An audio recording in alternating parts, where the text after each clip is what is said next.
안녕하세요. 말씀과 함께 기도. 오늘은 133일차 출애굽기 22장부터 24장까지 우리 성경 통독을 위한 말씀 가이드 시작하도록 하겠습니다.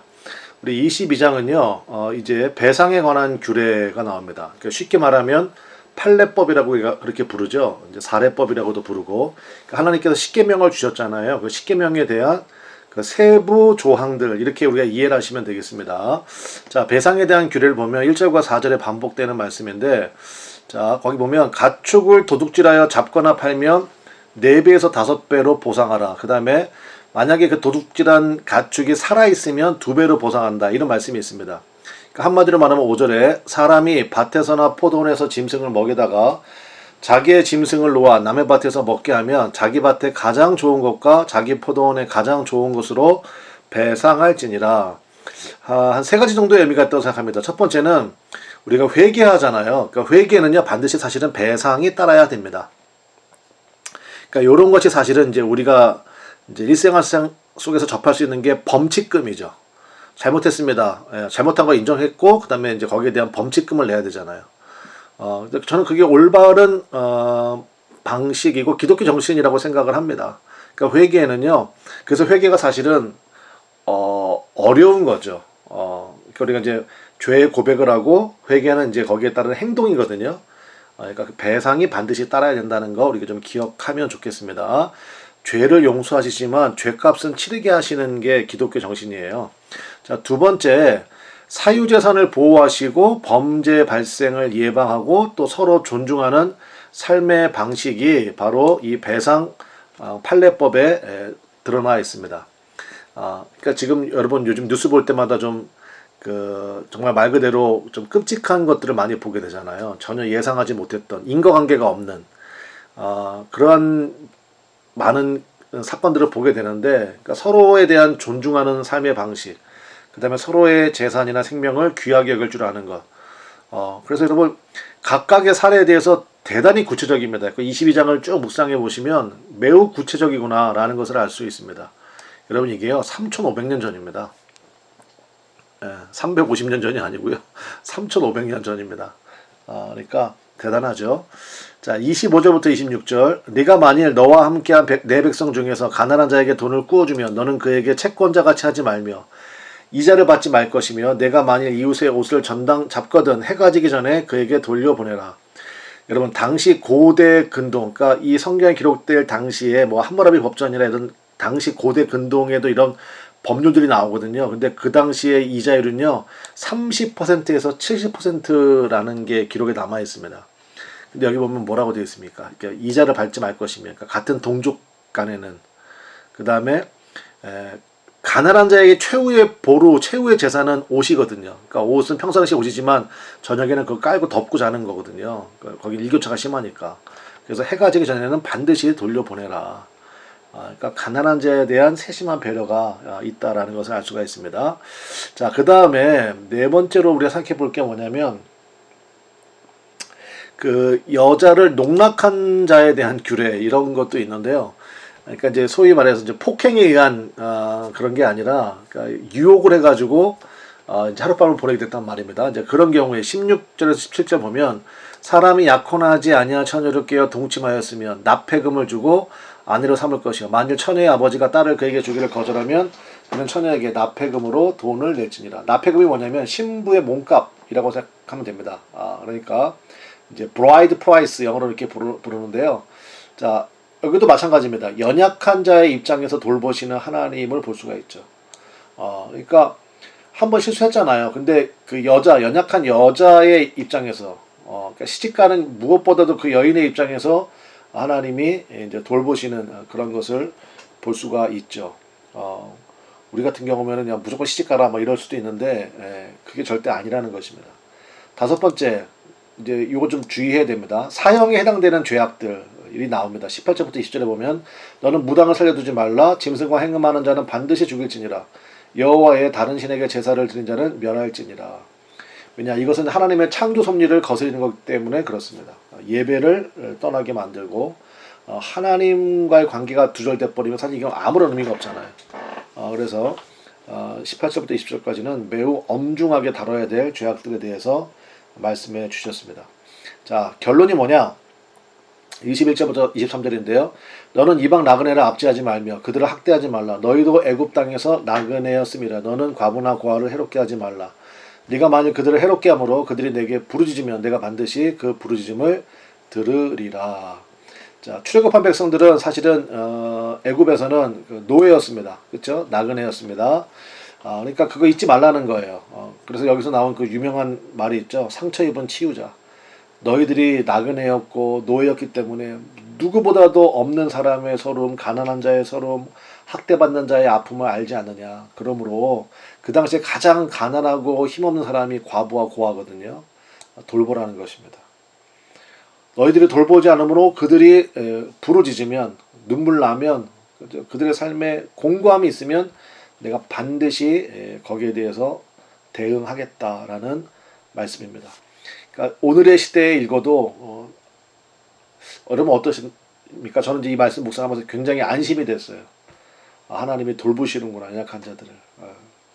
그래서 이제 23장에 가면 이제 한 가지 더 이야기를 하고 그 다음에 24장에 이제 언약식이 나오는데 한번 봅시다. 23장. 자, 공평에 관한 법이 이제 나옵니다. 공평에 관한 법. 1절에 보니까 너는 거짓된 풍설을 퍼뜨리지 말며 악인과 연합하여 위증하는 증인이 되지 말며. 여러분 이거 굉장히 무서운 죄입니다. 그 특별히 잠언서에도 강조가 많이 되고 있는데, 그러니까 거짓된 풍설이 뭐예요? 그러니까 헛소문 전파 금지. 뭐 소위 말하는 아닌 말고시계. 그 다음에 거짓된 증언 금지. 이거 하나님이 철저하게 싫어하시는 일입니다. 그러니까 하지 말아야 되죠. 그리고 우리가 좋은 말 외에는요, 그러니까 우리가 흔히 얘기하는 뒷담화라고 하는 거, 그거 절대로 금지입니다. 그래서 헛소문은 뭐 말할 것도 없고요. 그래서 하나님이 이거 굉장히 엄격하게 보신다는 것 우리가 기억해야 됩니다. 자, 3절과 6절에 보면은, 자, 22장에는 가난한 자에 대한 배려가 있었잖아요. 근데 3절과 6절에 보면 가난한 자의 송사라고 해서 편벽대에 두진하지 말지니라. 가난한 자라고 무조건 편들지 말라는 거예요. 공평이 깨지거든요. 여러분 부자가 나쁜 겁니까? 그건 아니잖아요. 그러니까 가난한 자를 돌보되 억울한 일을 서로 이야기할 때는 가난한 자라고 해서 무조건 편들지 말라는 것입니다. 공평이 깨지잖아요. 이것도 굉장히 중요한 하나의 원리겠습니다. 자, 그래서 두 번째로 안식년과 안식일에 관한 법이 나오는데요. 봅시다. 11절부터 12절에 일곱째 해에는 갈지 말고 묵혀 두어서 내 백성의 가난한 자들이 먹게 하라. 그 남은 것은 들짐승이 먹으리라. 내 포도원과 감람원도 그리할지니라. 너는 여세 동안에 내 일을 하고 일곱째 날에는 쉬라. 내 소와 나귀가 쉴 것이며 내 여종의 자식과 나그네가 숨을 돌리리라. 두 가지가 있네요. 첫 번째 안식년. 안식년은 몇 년마다 한 번씩입니까? 7년마다 한 번씩입니다. 그러니까 7년째는 갈지도 말고 묵혀두라는 거 아니에요. 그러니까 자생한 소산물은 네가 노력한 거 아니잖아요. 그죠? 그러니까 자생적으로 생긴 소산물은요, 가난한 자와 야생동물의 것이라는 것입니다. 그 다음에 안식일, 일곱째 날의 안식은요, 나 혼자 쉬는 게 아니고, 그러니까 사장님만 쉬는 게 아니라 종과 심지어 짐승에까지 안식이 있어야 그게 안식이라는 거예요. 그러니까 이 정신만 우리가 잘 실천해도요, 굉장한 소위 말하는 부의 분배가 이루어진다고 저는 생각을 합니다. 그래서 특별히 여러분 희년은 한번 들어보셨나요? 그러니까 희년은 보세요. 7년마다 한 번씩 안식년이잖아요. 희년은 50년마다 한 번씩이거든요. 그러면 49년도 안식년이라 쉬어야 되고 50년도 희년이니까 쉬어야 되고, 그럼 51년째 이제 씨 뿌리고, 뭐 씨 뿌린다고 해서 바로 거두는 게 아니잖아요. 또 1년 지나야 되잖아요. 그러니까 근 3년을 보내야 됩니다. 3년을 요 방식대로. 그래도 뭐예요? 하나님께서 공급해 주시겠다는 약속이 있죠, 사실은. 이제 이겁니다, 사실은. 그러니까 우리가 은혜로 사는 겁니다. 하나님 말씀대로 살 때. 그러니까 이걸 우리가 잘 기억해야 됩니다. 자, 17절이요. 내 모든 남자는 매년 3번씩 주 여호와께 보일지니라. 자, 그 3번이 뭐냐면, 여러분 이제 묵상해 읽어보시면 알겠지만, 무교절과 맥추절과 수장절입니다. 그래서 또 맥추절을 이제 다른 말로 77절이라고도 불렀습니다. 77에 49. 또 오순절도 맥추절에 해당되고요. 그 다음에 초실절이라고도 불렀습니다. 첫열매, 그러니까 보리와 밀의 첫열매가 열리는 때거든요.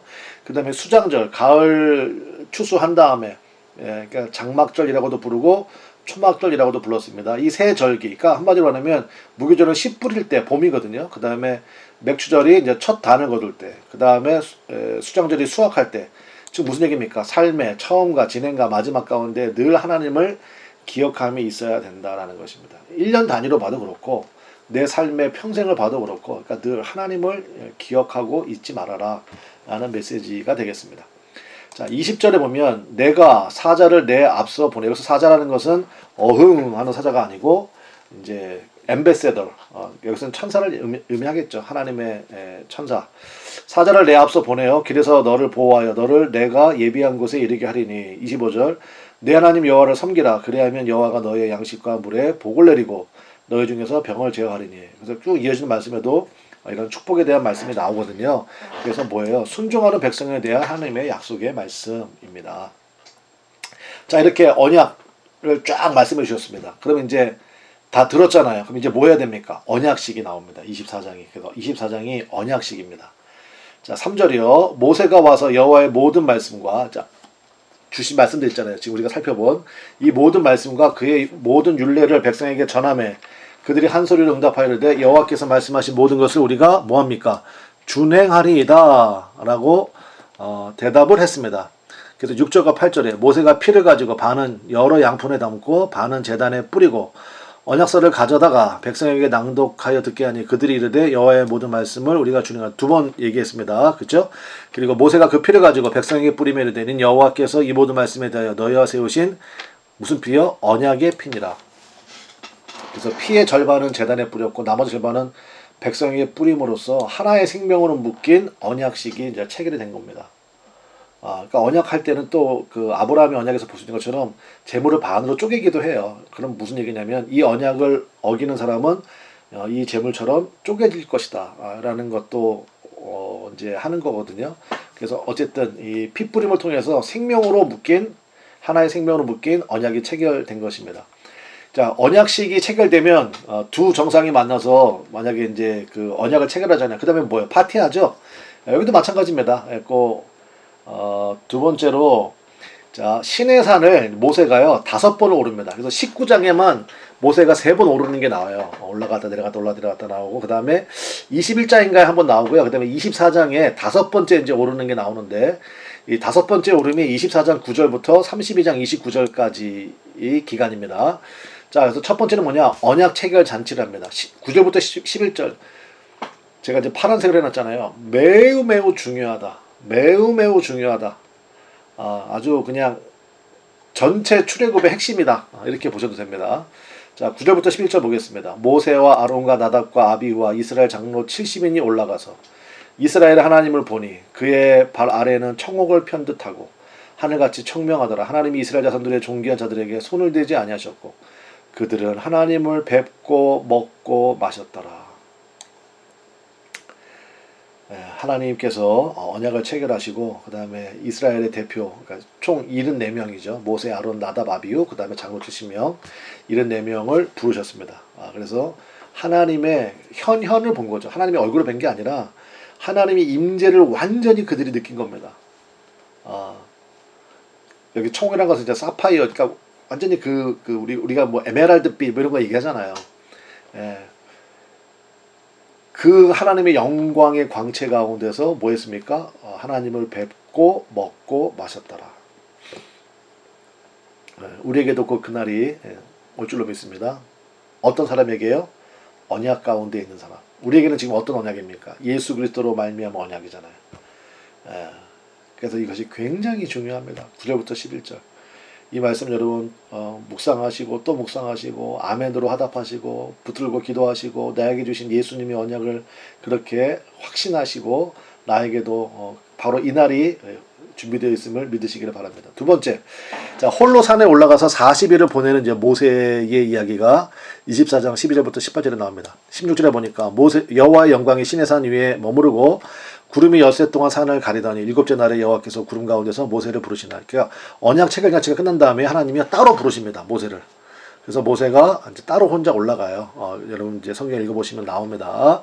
그래서 올라가서 엿새 동안을 이제 기다렸습니다. 그리고 7째 날에 하나님께서 부르셨거든요. 그래서 뭐예요? 믿음에는 반드시 기다림의 시간이 필요합니다.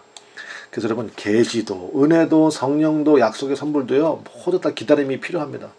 그래서 아브라함도 기다렸으면 좋은데 안 기다려가지고 이스마엘 낳고 뭐 이런 일이 벌어졌잖아요. 그래서 여러분 꼭 기억하시기 바랍니다.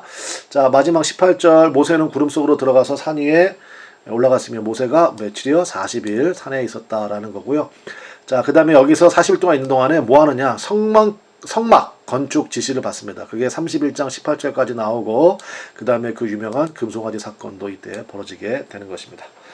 자, 오늘 22장부터 24장까지 살펴봤습니다. 무엇보다도 24장에 나오는 하나님과의 언약 체결식 우리가 기억하고 특별히 9절부터 11절 다시 한번 강조드립니다. 우리에게도 주신 그 언약의 영광을 바라보며 오늘도 또 내일도 계속해서 귀한 말씀의 사람 가운데 서시기를 바랍니다. 감사합니다.